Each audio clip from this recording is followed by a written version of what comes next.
আমেরিকার মুখে কঠিন থাপ্পড় দিয়েছে ইরান। ইরান ইসরায়েল স্থায়ী যুদ্ধবিরতি ও গাজা চুক্তির আহ্বান এরদোয়ানের। যুদ্ধের পর প্রথম ভাষণে যা বললেন ইরানের সর্বোচ্চ নেতা খামেনি। বিস্তারিত মেহেদী হাসানের রিপোর্টে।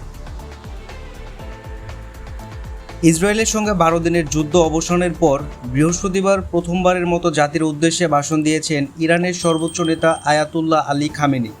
ভাষণে তিনি বলেছেন, যুক্তরাষ্ট্র সরাসরি ইরান ইসরায়েল যুদ্ধে প্রবেশ করেছে, কারণ তারা মনে করেছিল যদি তা না হয় তাহলে ইহুদিবাদী শাসন সম্পূর্ণরূপে ধ্বংস হয়ে যাবে।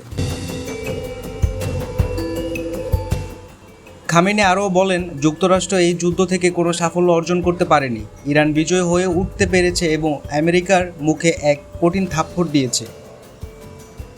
ইংরেজি ভাষার এক বার্তায় খামেনি বলেন, আমেরিকার মুখে এক কঠিন থাপ্পড় মেরেছে ইসলামী প্রজাতন্ত্র ইরান। তিনি বলেন, ট্রাম্প এক ভাষণে বলেছিলেন ইরানকে আত্মসমর্পণ করতে হবে। ট্রাম্প সেই সত্য উন্মোচন করেছেন যে মার্কিন যুক্তরাষ্ট্র কেবল ইরানের আত্মসমর্পণে সন্তুষ্ট হবে, কিন্তু ইরান কখনোই আত্মসমর্পণ করবে না। আমাদের জাতি শক্তিশালী। ইরানের বিরুদ্ধে কেউ যদি আবার সে আগ্রাসন দেখানোর চেষ্টা করে তাহলে এর জন্য চড়া মূল্য দিতে হবে বলেও হুঁশিয়ারি দিয়েছেন ইরানের সর্বোচ্চ নেতা। তিনি বলেন, ইরানের বিরুদ্ধে আগ্রাসনের মূল্য চড়া হবে। ইহুদিবাদীরা ইসরায়েল কখনো ভাবেনি তারা ইরানের কাছ থেকে এমন ধাক্কা খাবে।